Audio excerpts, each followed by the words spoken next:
আসসালামু আলাইকুম। মোর্শেদ শোভন স্বাগত জানাচ্ছি এনটিভির দেশের খবরে। টাউন সিমেন্ট শিরোনাম দেখছিলেন, এবারে নিয়ে যাচ্ছি পুরো খবরে।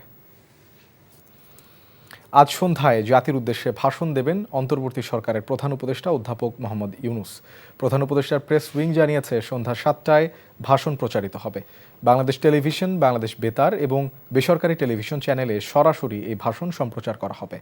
এতে দেশবাসীকে ঈদুল আজহা উপলক্ষে শুভেচ্ছা জানানো সহ রাজনৈতিক দিক নির্দেশনা থাকার সম্ভাবনা আছে। বিএনপি সহ বিভিন্ন রাজনৈতিক দলের পক্ষ থেকে যখন ডিসেম্বরের মধ্যে নির্বাচন অনুষ্ঠানের দাবি করা হচ্ছে, তখন এই নির্বাচন খুবই তাৎপর্য বহন করে বলে অনেকে মনে করছেন। শেষ মুহূর্তে যানবাহনের চাপ বেড়েছে সড়ক মহাসড়কে। এতে কিছুটা দুর্ভোগে ঘরমুখী মানুষ। ঢাকা টাঙ্গাইল মহাসড়কে ২০ কিলোমিটার এলাকা জুড়ে যানজটের সৃষ্টি হয়েছে। হাইওয়ে পুলিশ বলছে, সড়কের বিভিন্ন স্থানে যানবাহন বিকল, দুর্ঘটনা এবং অতিরিক্ত যানবাহনের চাপে এমন পরিস্থিতি তৈরি হয়েছে। সিরাজগঞ্জের যমুনা সেতু পশ্চিম সংযোগ মহাসড়ক এবং ঢাকা ময়মনসিংহ মহাসড়কে নেই যানজট। চাপ বেড়েছে পাটুরিয়া দৌলদিয়া ফেরিঘাটেও। বিস্তারিত জীবন আহমেদের ডেস্ক রিপোর্টে।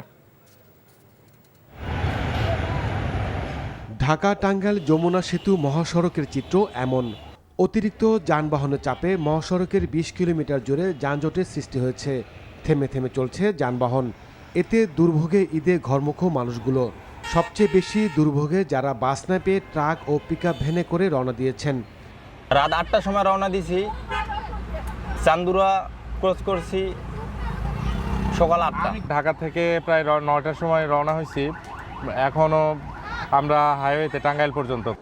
এদিকে যানবাহনের চাপ থাকলেও যানজট নেই সিরাজগঞ্জের যমুনা সেতু পশ্চিম সংযোগ মহাসড়কে। যাত্রীরা নির্বিঘ্নে বাড়ি ফিরছেন। হাইওয়ে পুলিশ বলছে, শেষ সময়ে গণপরিবহনের পাশাপাশি ব্যক্তিগত যানবাহন, ট্রাক, পিকআপ ও মোটরসাইকেলে করে বাড়ি ফিরছেন মানুষ। এতে এই মহাসড়কে যানবাহনের চাপ বেড়েছে। গাজীপুরে ঢাকা টাঙ্গাইল ঢাকা ময়মনসিংহ মহাসড়কে যানবাহনের চাপ কঠিন জাম, আপনার একটা স্কোয়ার মাস্টারবাড়ির জাম, আপনার গড়গড়ে মাস্টারবাড়ির মতো আছে। ঈদযাত্রায় দক্ষিণাঞ্চলের প্রবেশপথ ঢাকা মাওয়া এক্সপ্রেসওয়ে হয়ে গন্তব্যে ছুটছেন ২১ জেলার মানুষ। দূরপাল্লা যানবাহনের পাশাপাশি ব্যক্তিগত প্রাইভেট কার, মোটরসাইকেল, মাইক্রোবাসে করে বাড়ি ফিরতে হচ্ছে অনেককে। ওদিকে মানিকগঞ্জের পাটুরিয়া ও রাজবাড়ীর দৌলদিয়া নৌপথে শেষ মুহূর্তে যাত্রী ও পরিবহনের কিছুটা চাপ বেড়েছে। জীবন আহমেদ, এনটিভি নিউজ ডেস্ক। কিশোরগঞ্জের শোলাকিয়া মাঠে চলছে ঈদুল আজহার জামাতের শেষ মুহূর্তের প্রস্তুতি। সুষ্ঠুভাবে ঈদ জামাত অনুষ্ঠান নিয়ে জেলা ও পুলিশ প্রশাসন, ঈদগাহ কমিটির কর্মকর্তাদের তৎপরতা ও দিন রাতের পরিশ্রমে নামাজের উপযোগী হয়ে উঠেছে শোলাকিয়া ঈদগাহ ময়দান। মুসল্লিদের সুবিধার্থে ঈদের দিন কিশোরগঞ্জ ময়মনসিংহ ও ভৈরব কিশোরগঞ্জ রোডে শোলাকিয়া এক্সপ্রেস নামে দুটি স্পেশাল ট্রেন চলাচল করবে। এদিকে দিনাজপুরের গৌরে শহীদ ঈদগাহ ময়দান প্রস্তুত করা হয়েছে। এবারও লাখো মুসল্লির পদভারে মুখরিত হবে এ ময়দান। পুরো ঈদগাহ জুড়ে নেওয়া হয়েছে ৩ স্তরের নিরাপত্তা ব্যবস্থা। পুলিশ সহ আইনশৃঙ্খলা বাহিনীর সদস্যরা দায়িত্ব পালন করবে।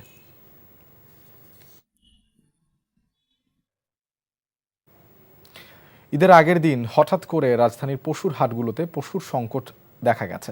এদিকে এই অজুহাতে একদিনের ব্যবধানে রাজধানীর গাবতলী পশুর হাটের দাম ২০ থেকে ৫০ হাজার টাকা বেড়েছে। হাটে গরু কিনতে আসা বিক্রেতাদের দাবি, গতকাল যে গরুর দাম হাঁকা হয়েছে ১ লাখ টাকা, আজ সেটির দাম চাওয়া হচ্ছে ১,২০,০০০ টাকা থেকে ১.৫ লাখ টাকা পর্যন্ত। কথা স্বীকার করেছেন বিক্রেতারা। বলছেন, শেষ দিনে একটু লাভের আশায় তারা এমনটি চাচ্ছেন। হাটে ছোট আকারের গরু বিক্রি হচ্ছে ৬০,০০০ থেকে ১ লাখ টাকায়, মাঝারি আকারের ২ লাখ টাকা পর্যন্ত এবং বড় গরু বিক্রি হচ্ছে ২.৫ থেকে ৫ লাখ টাকায়। আকার ভেদে ছাগল বিক্রি হচ্ছে ১০ থেকে ৩০,০০০ টাকায়। তবে শেষ দিনে রাজধানীর পশুর হাটগুলোতে পশুর অপর্যাপ্ততা লক্ষ্য করা গেছে। অধিকাংশ হাটেই ক্রেতার ভিড় থাকলেও সেই তুলনায় পশু লক্ষ্য করা যায়নি। এ নিয়ে ক্রেতাদের মধ্যে এক ধরনের হতাশা কাজ করছে।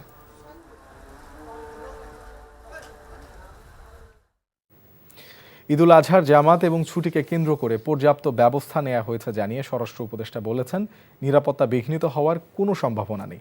রাজধানীর জাতীয় ঈদগাহ ময়দান পরিদর্শন শেষে তিনি জানান, ঈদের ছুটিতে রাজধানীতে দিন রাত প্রতিদিন ৫টি পেট্রোল টিম টহল দেবে। আগামীকাল সকাল ৭টায় জাতীয় ঈদগাহ ময়দানে ঈদের প্রধান জামাত অনুষ্ঠিত হবে। তবে বৃষ্টি হলে নামাজ হবে বাইতুল মোকাররমে। শফি মাহমুদ সাগরের রিপোর্ট। প্রতি বছরের মতো জাতীয় ঈদগাহ ময়দানে ঈদুল আজহার প্রধান জামাত আয়োজিত হবে, তাই চলছে শেষ মুহূর্তের প্রস্তুতি। ঈদ জামাতের সার্বিক নিরাপত্তা নিশ্চিত করতে সমন্বিতভাবে কাজ করছে আইনশৃঙ্খলা বাহিনী। ডগ স্কোয়াড, বোম ডিসপোজাল টিমের তদারকি সহ পুরো এলাকা আনা হয়েছে সিসিটিভি ক্যামেরার আওতায়। ঈদগাহ ময়দান পরিদর্শন শেষে স্বরাষ্ট্র উপদেষ্টা অবসরপ্রাপ্ত মেজর জেনারেল জাহাঙ্গীর আলম বলেন, পর্যাপ্ত ব্যবস্থা নেওয়ায় নেই কোনো নিরাপত্তা ঝুঁকি। নিরাপত্তা নিয়ে আমি পুরাভাবেই কনফিডেন্ট, জানলা দিলে শতভাগ কনফিডেন্ট যে যেন কোনো ধরনের কোথাও কোনো কিছু না হয়। অলি গলি সব জায়গায় ওই কভার করা হচ্ছে এবং এই ক্ষেত্রে আমি আপনাদেরও সহযোগিতা কামনা করব। যদি কোথাও কোনো ধরনের কোনো ইনফরমেশন পান আপনারা নিকটবর্তী থানার সাথে সাথে জানাবেন, আমরা অবশ্যই ব্যবস্থা নিব। রাজধানীবাসীর নিরাপত্তায় 500টি টিম দিন-রাত কাজ করবে বলে জানানো হয় আইনশৃঙ্খলা বাহিনীর পক্ষ থেকে। বাড়ানো হয়েছে গোয়েন্দা নজরদারি। জাতীয় ঈদগাহ ময়দানে ঈদের জামাত উপলক্ষে পর্যাপ্ত নিরাপত্তা ব্যবস্থা গ্রহণ করা হয়েছে। জাতীয় ঈদগাহ ময়দান ও আশেপাশের এলাকায় ইতিমধ্যেই সিসি ক্যামেরা স্থাপন করা হয়েছে এবং ঈদগাহ ময়দানে স্থাপিত অস্থায়ী পুলিশ কন্ট্রোল রুম থেকে নিরাপত্তা ব্যবস্থা সার্বক্ষণিকভাবে পর্যবেক্ষণ করা হচ্ছে। আবহাওয়া প্রতিকূল থাকলে জাতীয় ঈদগাহ ময়দানের পরিবর্তে সকাল 8টায় বাইতুল মোকাররম জাতীয় মসজিদে ঈদের প্রধান জামাত অনুষ্ঠিত হবে। Shafi Mahmud Sagar, NTV news, Dhaka. Push in ও চামড়া পাচার ঠেকাতে সীমান্ত টহল বৃদ্ধি সহ নিরাপত্তা বাড়িয়েছে বিজিবি। সীমান্তে পুশ ইন, মাদক এবং চামড়া পাচার ঠেকাতে ব্রাহ্মণবাড়িয়ার বিভিন্ন সীমান্ত এলাকায় টহল জোরদার করা হয়েছে বলে জানিয়েছেন 25 বিজিবির অধিনায়ক লেফটেন্যান্ট কর্নেল জব্বার আহমেদ। খাগড়াছড়ি জেলার বিভিন্ন সীমান্তে অবৈধভাবে পুশ ইন, গবাদি পশু পাচার এবং চামড়া পাচার রোধে সতর্কতামূলক ব্যবস্থা গ্রহণ করা হয়েছে। সকালে সীমান্তের বিভিন্ন টহল ফাঁড়ি প্রদর্শন শেষে সাংবাদিকদের এ তথ্য জানান 43 বিজিবি অধিনায়ক লেফটেন্যান্ট কর্নেল মোহাম্মদ আহসানুল ইসলাম। বেনাপোল ও শার্শা সীমান্তে বিএসএফের পুশ ইন এবং চামড়া পাচার প্রতিরোধে সর্বোচ্চ সতর্কতায় রয়েছে বিজিবি। বাড়ানো হয়েছে টহল। এদিকে সাতক্ষীরা সীমান্তেও কঠোর প্রতিরোধ গড়ে তুলেছে বিজিবি। হবিগঞ্জ, কুমিল্লা, ফেনী, রাঙামাটি সীমান্তে চামড়া চোরাচালান ও পুশ ইন প্রতিরোধে বাড়তি সতর্কতা জারি করেছে বিজিবি। এছাড়া চুয়াডাঙ্গা, মেহেরপুর সীমান্ত ও টহল জোরদার করা হয়েছে। জামালপুরে স্বল্প পুঁজি বিনিয়োগ ও সহজ পদ্ধতিতে দেশি জাতের মুরগির বাচ্চা উৎপাদন করে সফলতা পেয়েছেন তরুণ উদ্যোক্তারা। এসব দেশি মুরগির বাচ্চা জামালপুর থেকে যাচ্ছে সারা দেশে। জামালপুর প্রতিনিধি আসমাউল আসিফের পাঠানো রিপোর্ট। চাকরি ছেড়ে উদ্যোক্তা হওয়ার স্বপ্ন দেখেন জামালপুর সদর উপজেলার তিতপল্লা ইউনিয়নের কাষ্টসিঙ্গা গ্রামের দুই বন্ধু। ইউটিউবে দেখে উদ্বুদ্ধ হয়ে দেশি জাতের মুরগির ডিম ফুটানো শুরু করেন এই দুই তরুণ উদ্যোক্তা। যৌথভাবে হ্যাচারি শুরু করলেও কয়েক বছরের ব্যবধানে ব্যবসার পরিধি বৃদ্ধি পাওয়ায় এই দুই বন্ধু বর্তমানে আলাদাভাবে হ্যাচারি গড়ে তুলেছেন।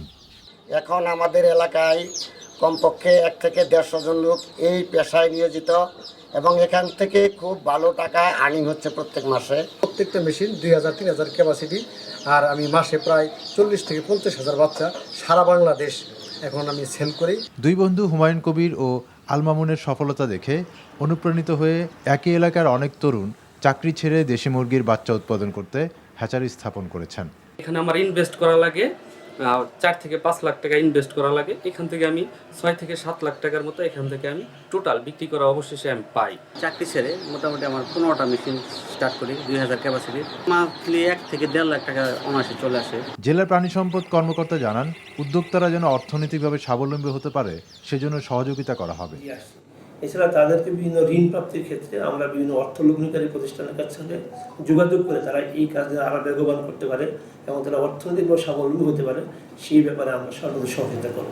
প্রযুক্তি ও কারিগরি সহায়তা, ঋণ সুবিধা, বিপণন সহ সার্বিকভাবে সরকারি বেসরকারি পৃষ্ঠপোষকতা পেলে এই শিল্পের ব্যাপক প্রসার ঘটবে, বদলে যাবে আর্থসামাজিক দৃশ্যপট, এমনটাই প্রত্যাশা সকলের। NTV news desk. এই ছিল দেশের খবর। এই খবরের ভিডিও সহ আপডেট জানতে ভিজিট করুন এনটিভি অনলাইন www.ntvbd.com। এছাড়াও এনটিভির জনপ্রিয় সব অনুষ্ঠান ও খবরের আপডেট জানতে ভিজিট করুন আমাদের ইউটিউব ও ভেরিফাইড ফেসবুক পেজ। 6টায় ইভিনিং নিউজ দেখার আমন্ত্রণ রইল। ধন্যবাদ সবাইকে।